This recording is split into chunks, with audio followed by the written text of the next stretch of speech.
And welcome in, everyone, to the It's Official podcast. Jeremy Plonk and Jeff Siegel representing First Bet and Express Bet. Jeff, just 15 days away until the public knows who's pre-entered in the Breeders' Cup. It's October 10th. Pre-entries announced on the 25th. Of course, the championship's coming up in November, just a couple weeks away now. Pretty much all the preps are in the books, which means you had a lot of book work to do this weekend. Yeah, I've been doing a lot of reconnaissance here, trying to figure out who's coming, who might come, who's not coming. And from what I can gather at this stage, and this could change, obviously, and I'm sure it will, but as of right now, the Euros are coming in droves. And they're doing so because they're expecting firm ground, that the weather is going to be great. Everybody likes to come to LA anyway, and the money's good. And you look at the success rate that they've had. We'll talk about this later on, but Aidan O'Brien, who's he's had good days for sure. He's had some droughts too, but boy, I would like to be him this in about a month, because he's got a chance to win a bunch of races. I mean, not even just hit the board. I mean, win them. We'll talk about that later. But we had some pivotal racing last weekend that we have to uncover. Things turned out great for some, others not so much, but it's going to be great in a month, because every race looks to me like it could be wide open. Three key fronts last weekend: New York, Kentucky, and California, where the bulk of these Breeders' Cup win-and-you're-in races were run. Preps all over the country. Of course, Gulfstream had the Princess Rooney as well. Some international races still to come will have an impact on the Breeders' Cup scene. So let's get to it. What we do is we put 5 topics on the board each week, and we'll declare them official after Jeff Siegel gets his final say. Let's start with the babies. The boys start off first. We're going to rank the baby boys, the 2-year-olds in the Breeders' Cup Juvenile Division. We knew after Del Mar that Prince of Monaco was going to train up to the Breeders' Cup and maybe be the favorite for this year's Breeders' Cup Juvenile. But really, a lot was going to be decided this past weekend when we had the Champagne in New York, the Breeders' Futurity in Kentucky, and then the American Pharaoh on the West Coast. So we're going to give you guys a chance to see all 3 of these races and get Jeff's reaction to each. First off, we're going to start off. Let's go to the Breeders' Futurity at Keeneland, where an outside draw for Locked means maybe he wasn't a lock, but he overcame it. The Wine Steward with Locked moving up on the outside and Northern Flame in between that pair. Top of the short stretch. Here is Locked. Locked racing by on the outside for the lead. The Wine Steward is responding to the inside. Generous Tipper goes to third. The Wine Steward responding to the challenge so far. Here's Locked right alongside. Locked. The Wine Steward, it is locked to win the Claiborne Breeders' Futurity for Jose Ortiz. What a weekend for Eclipse Thoroughbred Partners. We'll put some context to Eclipse Thoroughbred Partners in just a bit when we talk about the fillies as well. But Jeff, what about Locked? He was 3-5 in this particular spot. I thought he was going to win this race with a little more ease than he did. This was hard work, but it wasn't necessarily an easy trip. It was a tiring racetrack at Keeneland all opening weekend, kind of loose and cuppy. They didn't get the precipitation they thought they were going to get in Lexington, and the times were on the slow side. The horses really had to work and labor through it. So the visuals here may not tell the entire tale, but I did think he was going to look more impressive than he did. Well, if you look at the margin of victory, you would be right. I thought he would be more dominant, but there are a couple of things we have to consider. You've already named a couple of them, but the Wine Steward's pretty nice colt to begin with. Number 2 is there were others in the race that had credentials to be good. So if you just look at the body of the field, you'd have to conclude that, okay, he beat some nice horses. It wasn't like it was an empty field. Right. And the third thing is, and we discussed this last week, about what the effect of the outside draw would be. Now, there were only 8 in the field, but Locke managed to find the 8th path every step of the way. Yeah, he did. He did. I've never been as much of a ground loss person as some of the sheep guys are. But I got to tell you, I thought he took the worst of it here. And I really do think that he showed a lot of grit, he was parked wide early, midway, turning in the stretch. And then he had to come get a fresh horse and a good horse. And in the last 50 yards, it looked like Locke said, I had enough of this. I'm just going to leave you. And he ended up winning by a half length when it looked like it could be a head bob 50 yards from the wire. I liked the race. I really did. I'm not sure how much was done with him in between his last race and this, but he's going to be dead fit based on this race with plenty of time off. And I really think based on his pedigree and the way he runs and connections, I think Locked is going to be a very serious player in the Breeders' Cup Juvenile. I'm not sure if he'll be favored or not, but he's not going to be a long shot. He might actually be the favorite when all said and done. Want to see how he trains when he gets out here. Of course, Forte won this race last year for the same trainer, Todd Pletcher, then went on to win the Breeders' Cup Juvenile. That was a home game at Keeneland, so apples to apples prep to final destination. Now they've got to go to the West Coast. It'll be a little bit of a challenge where you meet the Baffert horses and others when you get to the West Coast. So it will be a tougher test in terms of the competition and everything. But I don't know that the trip in the Breeders' Cup Juvenile is going to be any tougher than what he got here because, like you said, wide throughout, and this was a tiring racetrack all weekend long. So I think, like you said, dead fit's the absolute right word there. We will see how Locked moves forward to the Breeders' Cup Juvenile next as maybe the favorite. Okay, let's go to our second juvenile race we want to rank amongst the boys this past weekend. It was the American Pharaoh. We talked about Bob Baffert having Prince of Monaco, the Del Mar Futurity winner. Well, Muth couldn't beat that one at Del Mar, but he got away from his stablemate when he ran in the American Pharaoh on Saturday, and he got a two-turn prep. Jeff, we saw the training on XBTV leading into this. He had a brilliant work coming into it, and I think he ran to it. Let's take a look. Muth is coming on the outside of Wind Me Up, and Muth square off at the 8th pole there, head and head. Muth puts his head in front. Wind Me Up trying hard. 4 back to BU in third. A 16th to go. His name is Muth, and he's coming to the Breeders' Cup Juvenile in fine style. Rolling home by 4 over Wind Me Up. BU was third. Raging Torrent finished fourth. Gallop out there. Good finish. This is kind of what we thought maybe you would go by the wine steward at Keeneland, with Locked and go on with that kind of, drawing away victory. It was a bad week to be Wine, I guess. The Wine steward second, Wine be up second, and this one there. The Wine couldn't hold off the favorites. But, Booth, this was the kind of performance you wanted to see stretching out. Yeah, I mean, now Baffert's got 3 for the juvenile. Muth, Wind Me Up, who ran second, and then Prince of Monaco, who beat Muth. And we talked about Muth taking the worst of it at Del Mar when he ran against Prince of Monaco. He ran into that inside quicksand track. So I thought he would run a lot better than he did that day, and he did. Passed his 2 turns like you want him to be. A good Magic Colt, brought $2 million. So you figured, all right, this is what a horse is supposed to look like. The only thing that I'll say about Muth, though, is whereas Locked had the absolute worst trip you could possibly have, as far as I'm concerned, with the ground loss, you could not have gotten a better trip than Muth got. He got into the slot, saving ground behind the leaders, never left the rail, then angled off and one going away. On the other hand, I give him credit for having the athleticism and the tactical speed to secure that spot. Right. And he switched off beautifully, didn't he, Jeremy? I mean, he didn't pull or anything like that. When he asked to run, he quickened and he drew off and won. He's got the home court advantage. He's got Bob Baffert. He's got the pedigree. He's got the race over the track. And, I mean, he doesn't have a hole in him as far as I'm concerned. If you assume that the race against Prince of Monaco was not a true test, and I believe that, then he's right there. And again, he's going to train great between now and then because he trains great. That's what he is. 2 for 2 at Santa Anita on the main track. His only other one was a maiden win by a pole. So if you like Muth, I'm not talking you off him because he's terrific.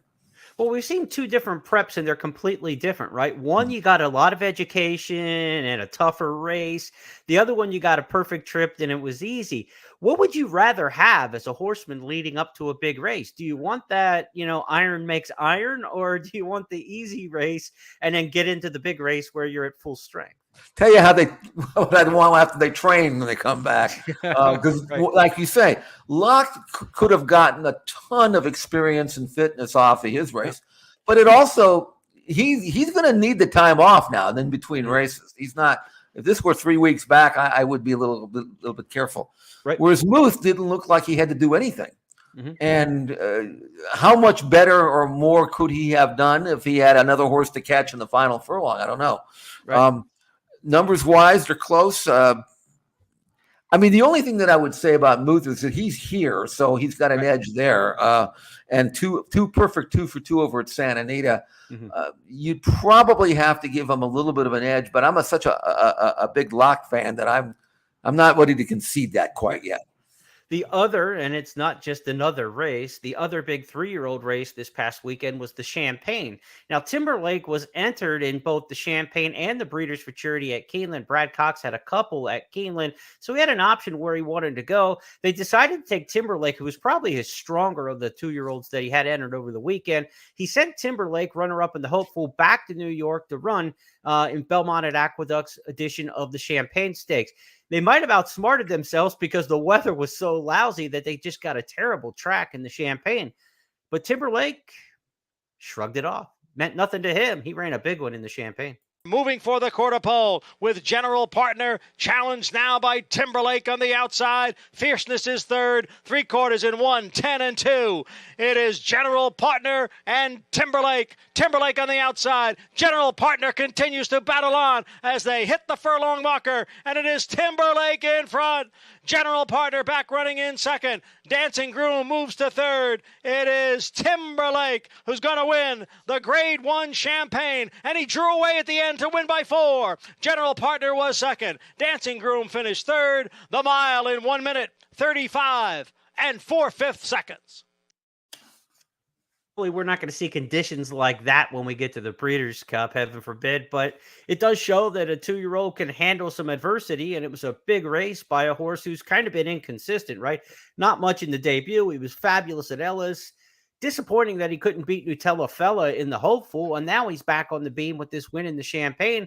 You think about the major trainers. We saw Baffert, we saw Pletcher, we saw Cox. They've got all the heavy hitters for the Breeders' Cup Juvenile. It feels like Derby time already. It is. And Timberlake, you're right. He's been up and down. I mean, he was bet off the board in his debut. He got in trouble, didn't break and didn't run. Then he comes back and wins by 9, looks like King Kong. And I thought he was an absolute cinch in the Hopeful.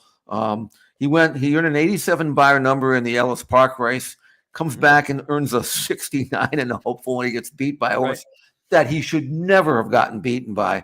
And I didn't know where he was at. I know he didn't have a great trip in the Hopeful, but this time, this was a Timberlake I expected to see in his last race, and it certainly was a Timberlake that was so impressive in his maiden win. So he's coming out, and there's a tremendous amount of talent there built up in that colt's body. He's an into mischief colt. This was a blinkers off play, which I like. There's no reason he won't handle 2 turns.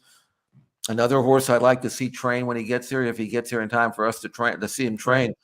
But if someone, again, were to say, I really like Timberlake, I would say, I like him too. And if you're going to play him, I'm not going to talk you off him.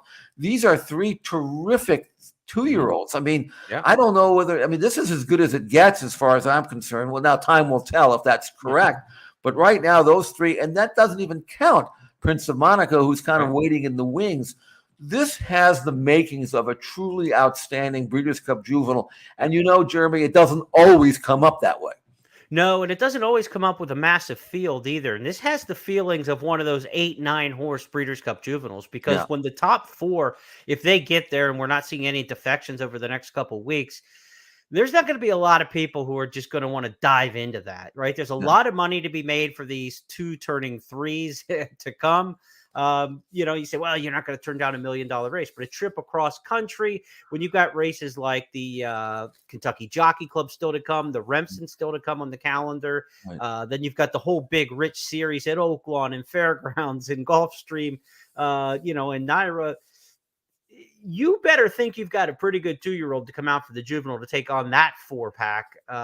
If they all stay together, knock on wood, they will. That's our look at the 2-year-old boys. Our first topic is now complete on It's Official. Let's go to our second this week. We're going to rank the girls now, ranking the baby girls, because the exact same thing for the fillies in the Juvenile Fillies division took place this past weekend as for the boys. We had key preps in New York, Kentucky, and California. Let's start off with the fillies last Friday in the Alcibiades opening day at Keeneland. We said it was a big week, or Kurt Becker said it was a big week for Eclipse Thoroughbred Partners. Of course, they won the Breeders' Futurity, and the day before, their Candied rallied to win the Alcibiades.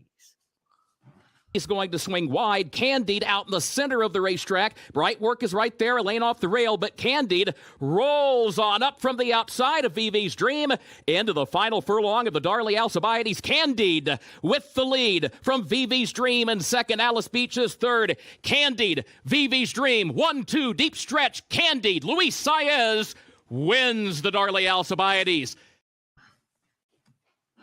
This was impressive on a couple fronts, Jeff. I mean, the wide trip again, just like we saw with some of the others, but this filly had the 1-6 furlong race and stretched out to a natural 2-turn mile and a 16th. That doesn't happen in the Alcibiades. You know how I am with the trends and the stats and stuff when it comes to handicapping Keeneland. Horses just do not stretch out from 6 furlongs and win that race. This was an impressive move for a very lightly raced filly with the one career start. She doesn't have a lot of foundation, but boy, is she big on talent. I remember when she ran at Saratoga in her debut, and I didn't know much about her. I looked at the pedigree and I looked at the work tab. I thought, well, they'll probably need one or give her one. And I had the horse that was second in that race. And about the quarter pole, I saw Candide come on the outside. I said, uh-oh. Oh, no. And she went off going away. But even in this race, I didn't give her that much of a look. I understood why they ran her. Because with that, just for the reason, the one sprint, the lack of tactical speed, the fact that you had two proven really good fillies in the race that I had ranked 2-3 or 3-2, however you want to do that, behind Tamara. And but again, the same things happened. I liked VV's Dream here. She got a good trip. Turning into the stretch, he had done everything right, and all of a sudden there was Candide again on the outside. I said the race is over. Now the thing about Candide is this: by Candide ride, she should run on. She should get better with age. She didn't change leads in this race. She's not a particularly good moving filly, and she doesn't have a lot of tactical speed. I wonder if coming to California against a filly as good as Tamara over a racetrack that doesn't necessarily always promote that slingshot rally wide trip, whether she's going to be taking the worst of it. I mean, if I owned her, I'd bring her. Obviously, you win the race, you're the champion. Yeah. But on the other hand, that style doesn't always work here. I'm a little bit concerned about that, notwithstanding my affection for her and the fact that I think she's so good. It was a good race. VV's Dream, I tell you what, I think maybe the 3 weeks back got to her a little bit, Jeremy. I don't think that was terribly ideal. And Bright Work ran like a filly who had either had enough this year, when she had some tough races, or maybe she's just a one-turn horse. I'm not sure. But nothing changes my mind in this division. I still like Tamara, but I certainly like Candide down the road for sure. As a handicapper, the old grain of salt needs to be kind of thrown out there, because these wide trips at Keeneland were winning all weekend. Horses down on the inside were getting swallowed up. It happened over and over and over again. In fact, we're going to show a horse in our Stars of Tomorrow a little bit later who defied that. And that's kind of what makes that one so exceptional, because that one went against the grain. This victory that you saw by Candide in here was really typical of what we saw on the main track throughout the first day of racing, most of the second, and even some into the third day of racing, though Sunday it got a little bit better for the horses up front. Now, on to the Chandelier Stakes as we continue to look at the top performances by the baby girls last weekend. This was the Chandelier Stakes, and on the front end, it was a wire-to-wire job. The field turns for home, and here's Dua on the outside on even terms with Chandelier.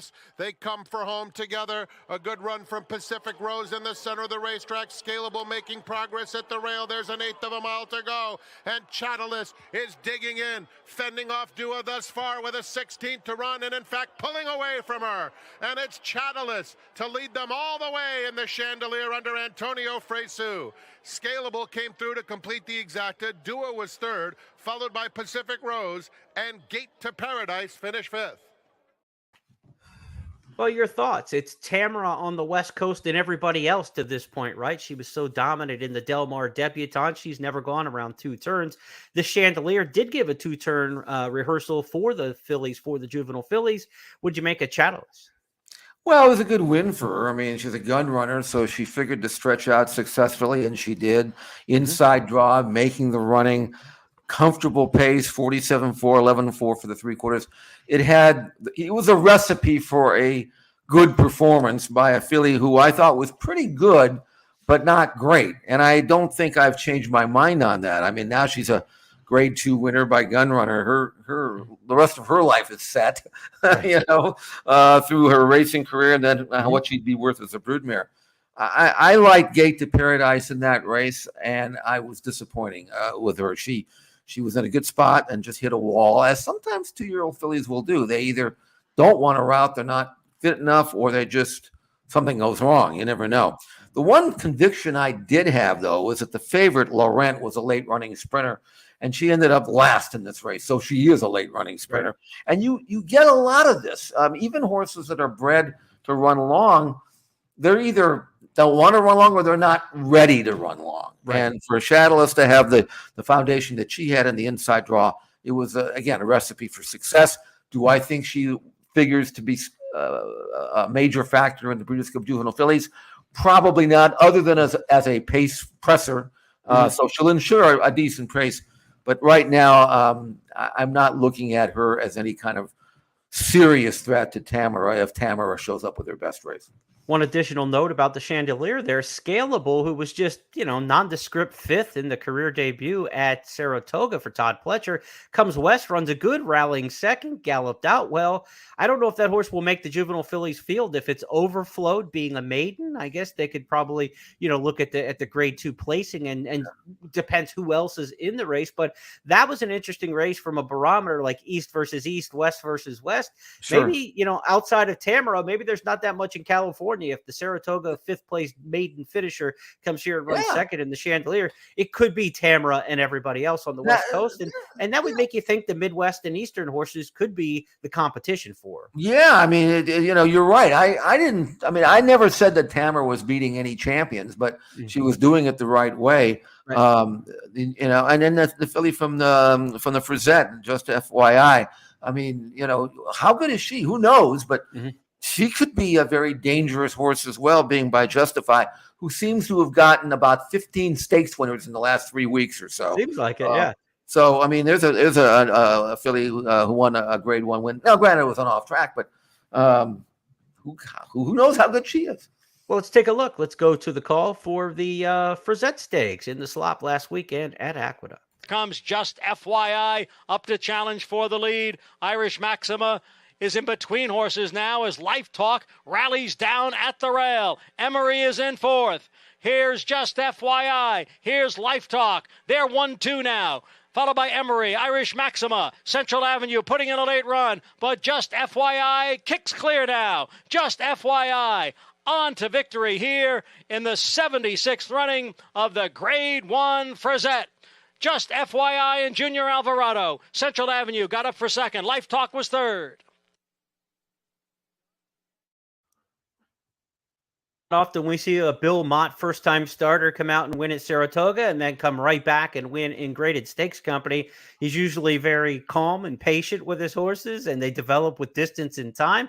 She's 2 for 2 around 1 turn. We'll see if she stretches out, but there's no reason why she wouldn't. The Star Act on the dam side, Justify up top. She's bred to be better longer, so why not?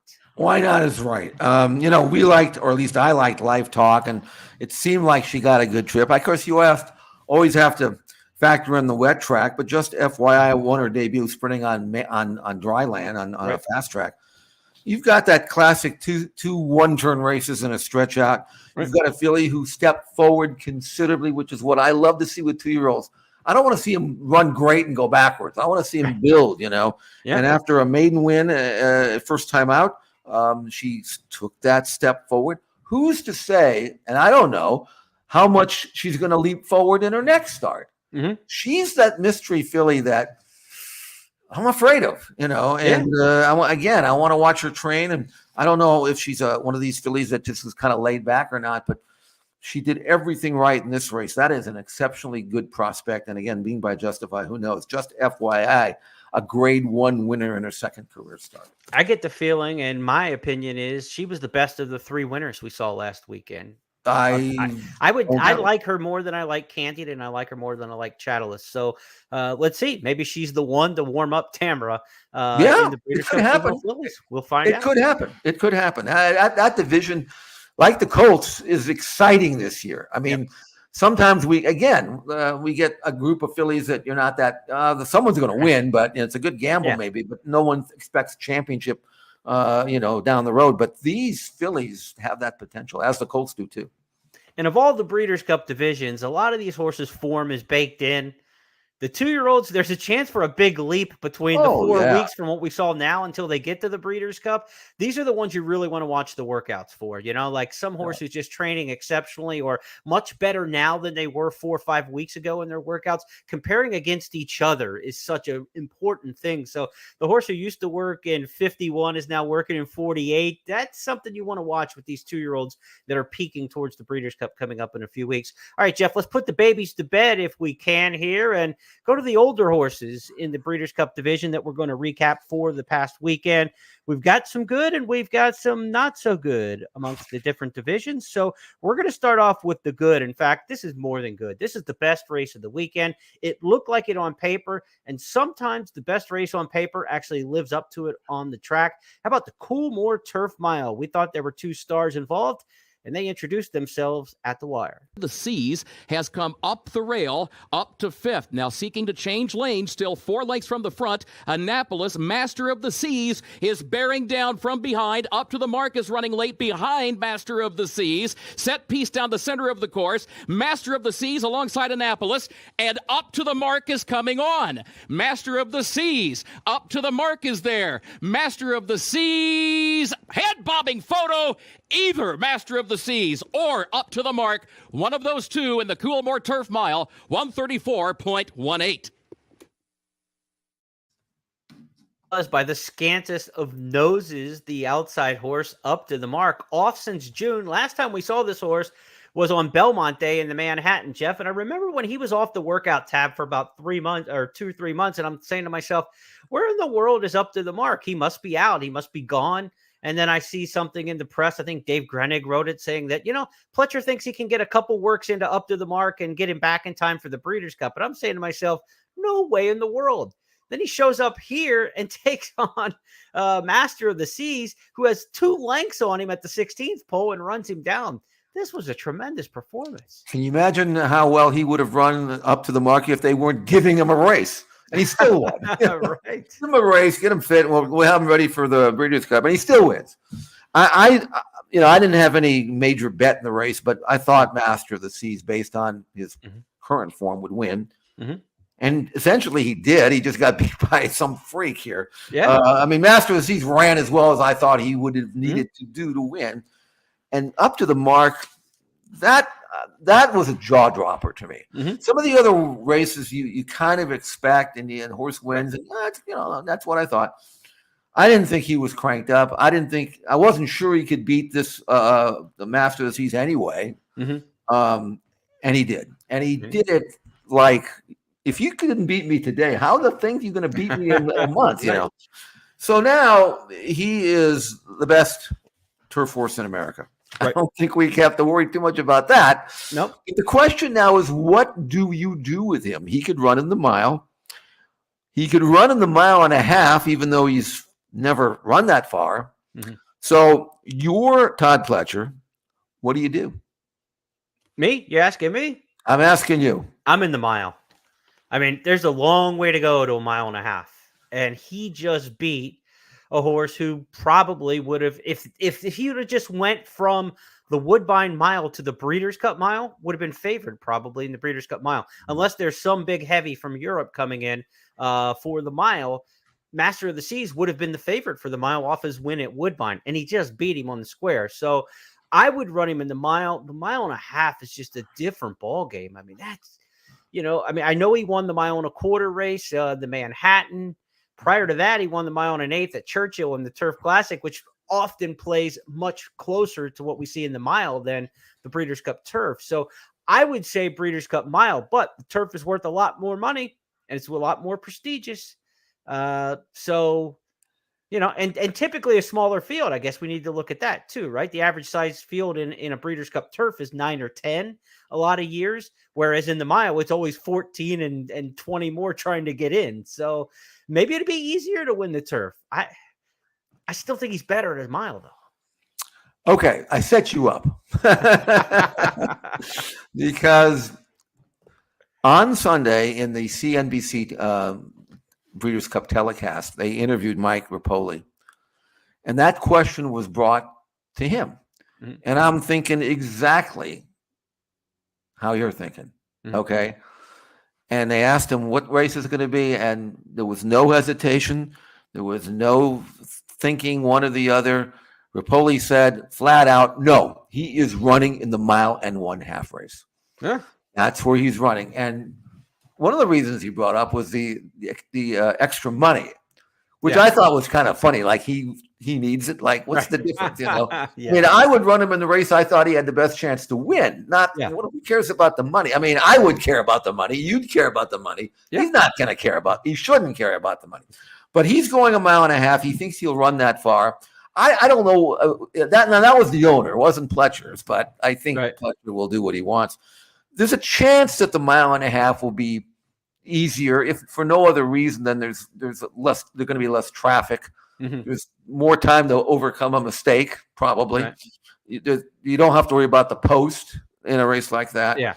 The 1.5 miles is not quite. It's farther than 1.25 miles, but it's also downhill, so it's not a stamina thing. So that's the plan there. Now, I don't know how tough the mile will be. Now, if Paddington comes over after he runs in the QE2 on Champions Day, maybe he could be tough, but who knows? Right. That would be back in 2 weeks. He already beat the favorite. Nobody in North America does he have to worry about, I don't think. So I think maybe there's a possibility that the mile wouldn't be all that tough, but you also have to navigate traffic. And after thinking about it, I'm thinking the way he ran the other day, Jeremy, I don't even think does it really matter what distance he runs. He's going to win anyway, based on what I can see. That was an incredible performance. Yeah. Do you have the same turn of foot, though, in 1.5 miles? That's a different gallop and then try to accelerate off of. You're not going to get the fractions in front of you. So the horse you're trying to reel in has gone 52 to the half instead of 47 to the half. It's a little, the dynamics are different. I can see it anyway, but at a minimum, you have to cross-enter both, right? You have to pre-enter in both. Oh yeah, you'll do that, look, right? I mean, of course. If you look at the turf field, and some horse who ran 7th in the Arc is the best thing left in the turf, then I could see the point of maybe going to run in the turf race, because the mile will probably be loaded with a bunch of good 3-year-old French fillies and everything else that goes into that mile race that makes it so tough. So it's a good problem to have. He's a really good turf horse. He's in that Tepin, Wise Dan kind of turf miler in the U.S. We've had he's better than World Approval, who was really good a couple of years ago. He's up there, man. This horse can really run, and he can handle a situation, right? He won on Derby Day. He won on Belmont Day. The Breeders' Cup isn't going to mess with him. I know that, and he won at Keeneland, which is a pretty raucous paddock situation and crowd, and everybody's on top of you. So he must have a great mind about him to win in those 3 locales in the same season like that. He's going to have a great mind for the Breeders' Cup. He's not going to melt down before the mile or the turf. So he won't. Good situation for him to be in. I will say one thing real quick, though. I want to bring him up. Auguste Rodin, and we'll talk about him later. Dual Classic winner, multiple Group 1 winner is coming. And there's not going to be anybody, I don't think, in the mile that's even remotely that good. So if you're trying to handicap and say, I want to put my horse in the easiest spot, regardless of all the other factors, is any race that Auguste Rodin is not going to be in. So there'll be conversation on that. But as of Sunday, he's going in the 1.5 miles. No doubt a good performance, a great performance there in the Coolmore Mile. Let's continue our good and not so good discussion in the Breeders' Cup divisions last weekend, where it was Anisette, the 3-year-old filly in the Filly and Mare Turf division, trying to take on the elders in the Rodeo Drive. But it was Didia, the Argentine, who came west and just kept doing what she does, win races. Didia, as the field turns for home, Didia gets the jump on the outside. Stoic Luna, closing remarks along the inside, and Anisette is cut loose between rivals. Juncture on the outside, but Didia has opened up a 2-length lead. Juncture and Anisette are both chasing. Didia, 1.5 lengths close to home, powerful throughout, and Didia wins the Rodeo Drive with plenty left in the tank. Anisette fired, but was second best. Then it was Juncture in third, Neige Blanche, and closing remarks battled it out for fourth. The gallop out there, Anisette ran on well. She ran her race, Jeff, and it was one like we just saw earlier where, up to the mark, just beat a horse who ran his race. Same thing here. Dadia just beat a filly who ran her race. This was a win on the square. Very good race. Last quarter in 22-2 from the quarter pole home. So Anisette had a lot to do. And Anisette did not run poorly at all. I mean, even though she got beat, she wasn't the favorite. Right. I mean, Dadia was the favorite, and rightfully so, I guess. Here's an Argentine-bred mare who's just turned 5. I mean, she was foaled in Southern Hemisphere time in October, and she's had now 13 races, 9 wins. 8 out of her last 9 she's won. And the only race she didn't win was in the York Stakes when she got beat 3/4 of a length, got victimized by a ridiculous pace that day. And couldn't quite catch the leader. So, she's probably going to run back in the Breeders' Cup Filly and Mare Turf at 1.25 miles. I would think that she would be competitive. I don't know, again, what the Euros are bringing. They might bring one that's better, but it's hard to find anything in North America that's better based on what I just saw. I mean, like I say, I liked Anisette. She ran her race. Did Dadia just beat her? Just beat her. I mean, and then she did it with an incredible last quarter of a mile that even Anisette couldn't match. I thought that was a very legitimate edition of the Rodeo Drive, and I'd like to see her try the best in the world now. I think she deserves it.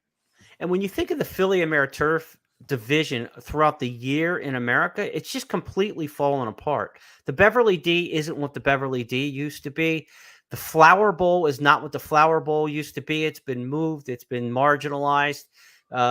The races at Keeneland are either a mile in the First Lady or you got to go against the boys. There's no long race on the turf at Keeneland.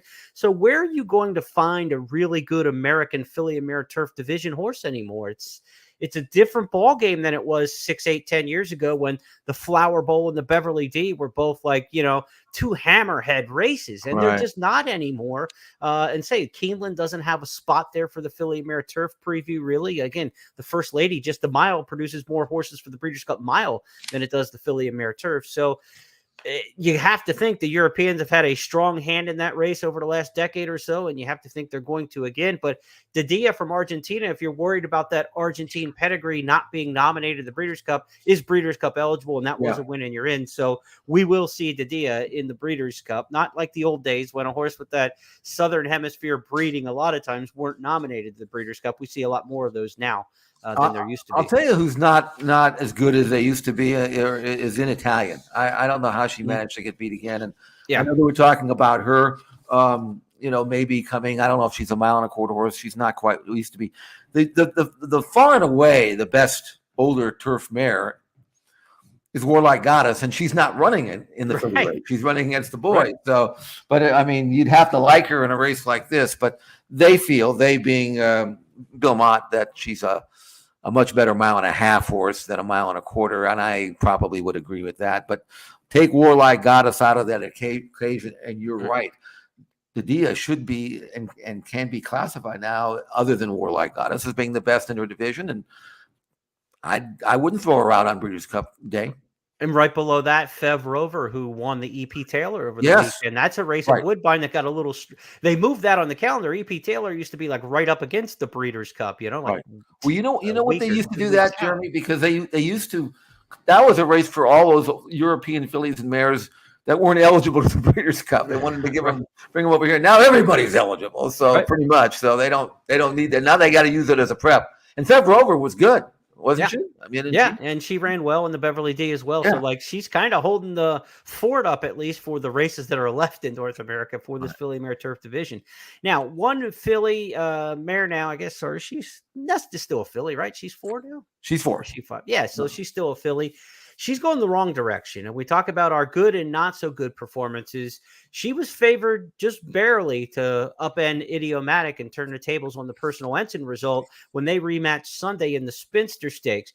But, Jeff, there was no match about this. This was a mismatch. Idiomatic was far and away the better of the two. Idiomatic turns for home, leads it by 4 lengths to Bellamore. Second, Leda Vida is in third position, and Idiomatic leads. Nest is fourth, far outside, and still 7 from the front. Final furlong of the Juddmonte Spinster. Idiomatic, a 5-length advantage. Bellamore, Leda Vida, then Nest in fourth. Idiomatic in front, 16th to go in the Juddmonte colors. Florent Giroux aboard. Idiomatic to win the Grade 1 Juddmonte Spinster. Leda Vida was home second. Bellamore was third. Nest was fourth. 63 caliber fifth. Malloy was sixth. The time for the 1 1/8 over a fast main track at Keeneland, 1 minute 49.82 seconds.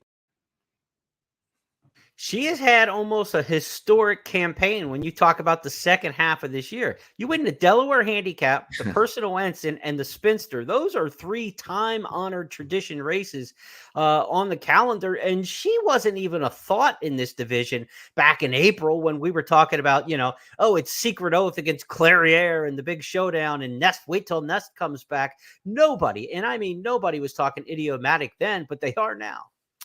Well, they should. Daughter of Curlin has now won 8 out of 11. I mean, that's a pretty fancy resume for an afterthought. You mentioned now that she's won 4 in a row and won the Personal Ensign. And I will say this. When she won the Personal Ensign, she did it on the lead over a sloppy track in a race that I didn't think Nest handled the track. And I was more than willing to give Nest another chance. Mm-hmm. And she had her chance.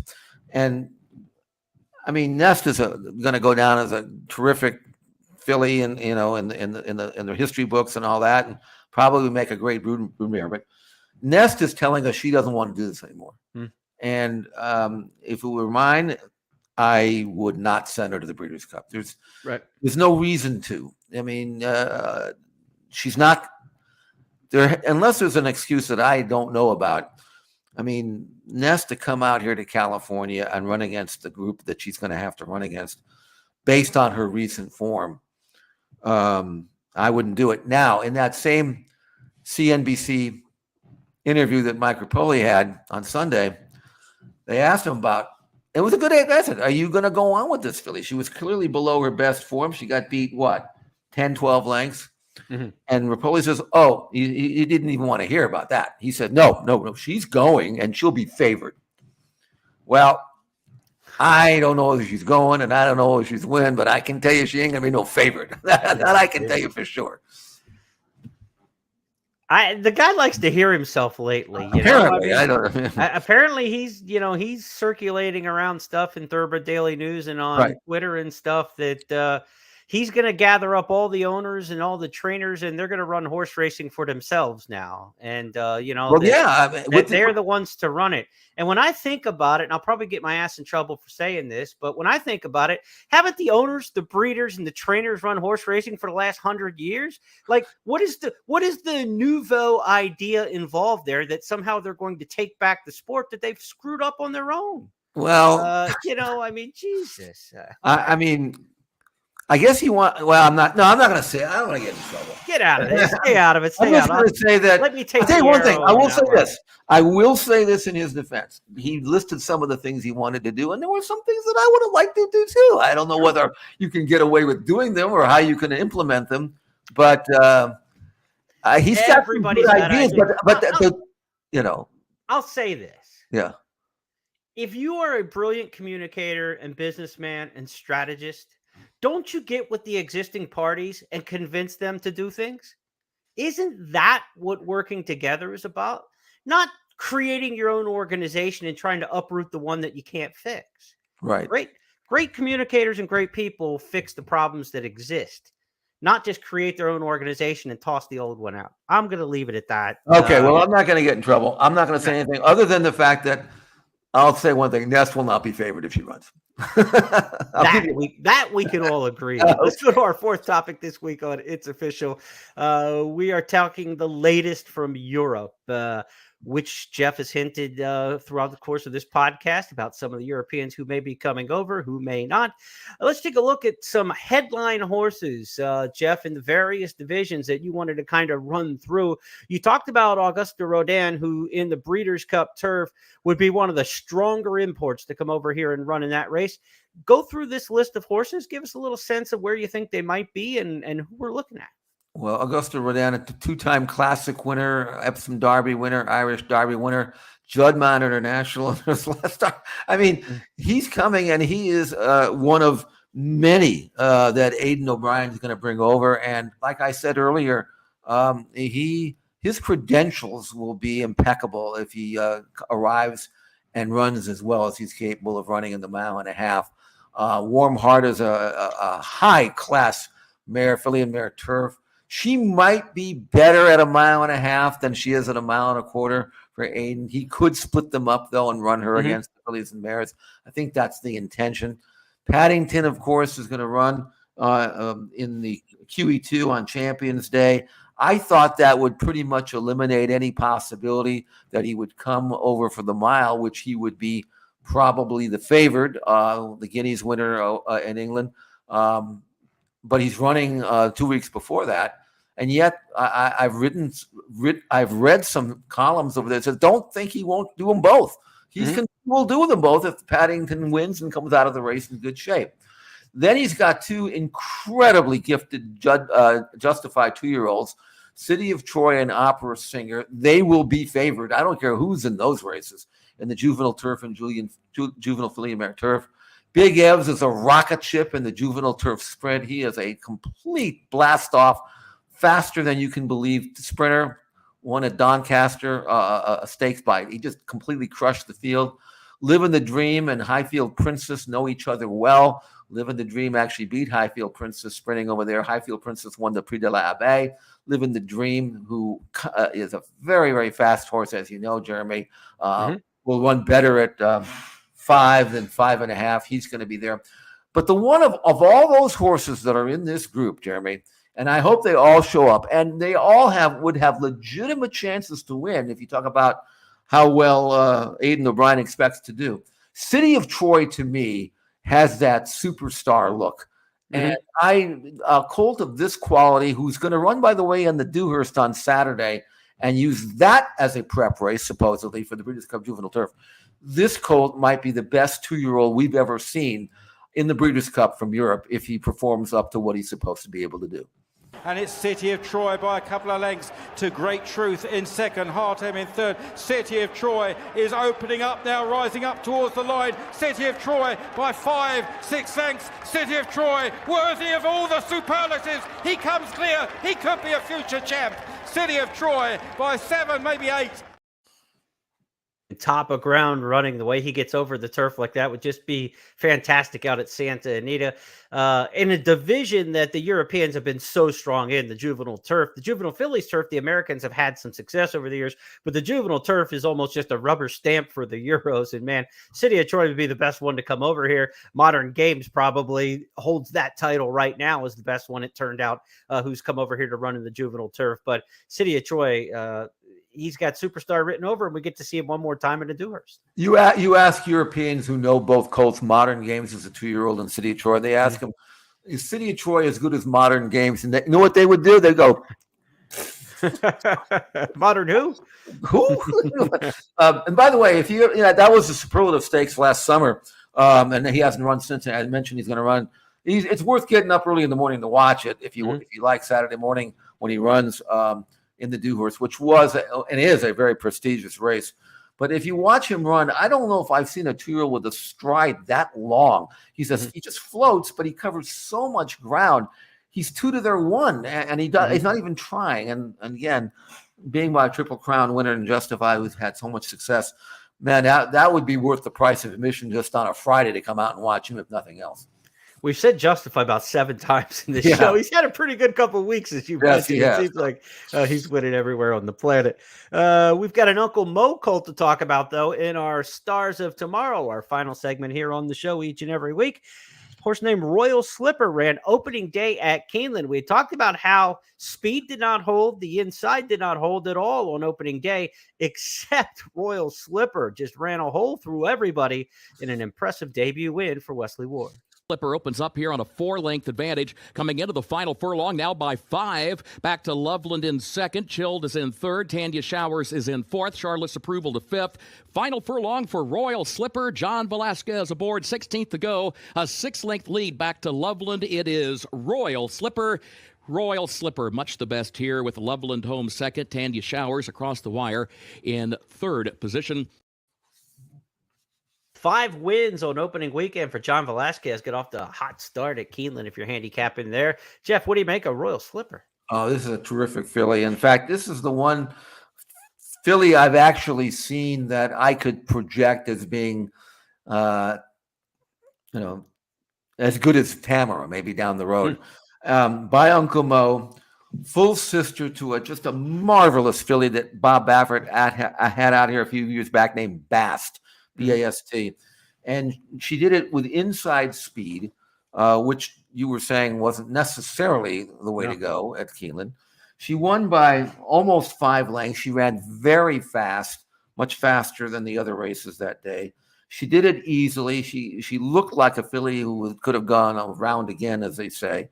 First time out, there is not a doubt in my mind that Royal Slipper will be among the best in her division, assuming she stays healthy with 2-year-olds. We've seen that, but if she progresses at a normal rate. And she went into this race, by the way, she was 7-2. I think she was closed at 3 most of the action, because if you looked at her works, there was nothing in her work tab that would suggest she was this good. I mean, we didn't see her work. We had no video. Right.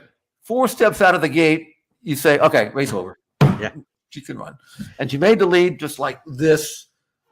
Little bit of, ask and just glided away. Royal Slipper, Uncle Mo out of Lafina by Arch. That's route on route and basket route as well.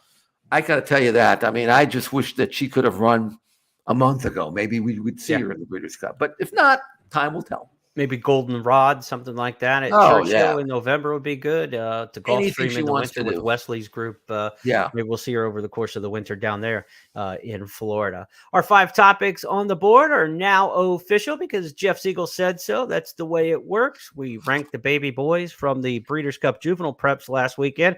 And got to say, we were impressed by all 3 major winners. It was Locked, it was Muth, and it was Timberlake, impressing from coast to coast. As far as the baby girls in the juvenile fillies division, Candid was a winner in decent style, no doubt about that. Just FYI, though, the Justify filly in the Frette Stakes was the one that caught Jeff and I's eye the most, Chatterless one on the West Coast. The good and not so good from Breeders' Cup week, no doubt the best performance of the week went to Up to the Mark, running down Master of the Seas in the final stride of the Coolmore Turf Mile. Dadia outran Enisset to the wire in a good showdown in the Rodeo Drive Stakes.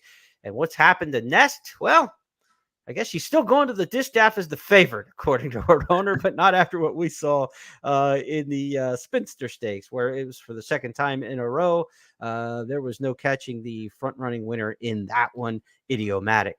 From Europe, we talk about some of the major contenders to come over. Augusta Rodin in the turf division would be a superstar. And, of course, in the juvenile turf ranks, we are really looking forward to seeing City of Troy this weekend in the Dewhurst and perhaps back again in the juvenile turf. And our stars are tomorrow, the Wesley Ward train, wearing those Coolmore colors, the orange and the blue, Tabor, Magner and Company, Royal Slipper from October 6th at Keeneland. That's going to wrap things up here on the program this week. A couple of weeks ago, I gave Jeff a hard time about wearing burnt orange on the show ahead of Oklahoma and Texas. After the result of Saturday's game, Jeff, you can wear burnt orange anytime you want because it was actually good mojo. Well, first of all, you're going to have to probably face those guys again. Number one, in the championship, the league championship game. Number 2 is I figured that for that to happen, for Oklahoma to come back in the last minute to win, you probably had to sell your soul for that. And after watching the Phillies blow that 4-0 lead, I think that's what it was. You traded an Oklahoma win in the last minute for a Phillies loss. Phillies are still not out of it by any means, but that's the price you pay when you look ahead and okay, I'll give you that, but you got to give me this. Yeah, Saturday was too good of a sports day. Last night had to make up for it a little bit. I was too busy working, doing Keeneland stuff last night to watch the game. I was listening to it. Scott Fransky's call on WIP, and I was listening to the game while I was working last night. And I was just like, "Oh, you got to be kidding me! 2-run homer to lose it in the 8th." But hey, we got playoff baseball. We got Breeders' Cup preps. We got Maryland Million this weekend. Charlestown's got the West Virginia Breeders' Classic. So the state breds get to kind of flex their muscles in Maryland and West Virginia in this weekend's racing, and Jeff and I get to preview some of that on Friday with the First Call podcast when we come up. And plenty of good racing at Santa Anita still to come. For sure, yeah. And I just want to mention we gave the Breeders' Cup a lot of time on this show because it's what's on everybody's mouth. We talk about the preps and all that, and we talked about how great it's going to be, and we didn't even mention one Japanese horse. Maybe we'll don't think they're not coming either. You know what I'm saying? So it's going to be great. I mean, every division is going to be competitive. We say this, sometimes we say this and we don't mean it, but this time I mean it. This could be one of the truly great Breeders' Cups. I know the setting is going to be great. The weather is going to be great. And if everybody shows up, that's supposed to show up. Every race is going to be highly competitive. I have to start handicapping now. I'm going to be watching all my tapes that I need to watch. I don't want to wait till the last week. And I want to have a pretty strong impression because in the next month or so, we'll be watching the workouts as well. But it's a fun time of the year. Money can be made, and we intend to get our share. I can tell you that. That's right. The wager guide, the Express Bet and First Bet Breeders' Cup wager guide will be released digitally on the 25th. So be sure to check back on the website for that and then update it after the draw. I believe the draw is on the 1st of November, coming up a week from Monday. So not much time between now and when the printer. I mean, give your printer a little hug, a little rub. I mean, it's going to work hard in the next couple of weeks, printing out the pre-entries and the final PPs for Breeders' Cup and get into those handicapping videos. Like Jeff said, take time now to prepare. If you just even go to YouTube and go to the Breeders' Cup website on YouTube, all the win and you're in races are categorized together. So you can watch a bazillion preps without ever leaving a page. It's really nice. It's organized well. So check that out on YouTube, the Breeders' Cup official channel on YouTube. Be a great place to just start your process now. Go through and watch replays and get a head start on a lot of the action. So on behalf of everybody with First Technologies and my partner, Jeff Siegel, I'm Jeremy Plonk. We'll be back on Friday with the First Call podcast where we handicap this weekend's racing. Until then, have a great week, everybody.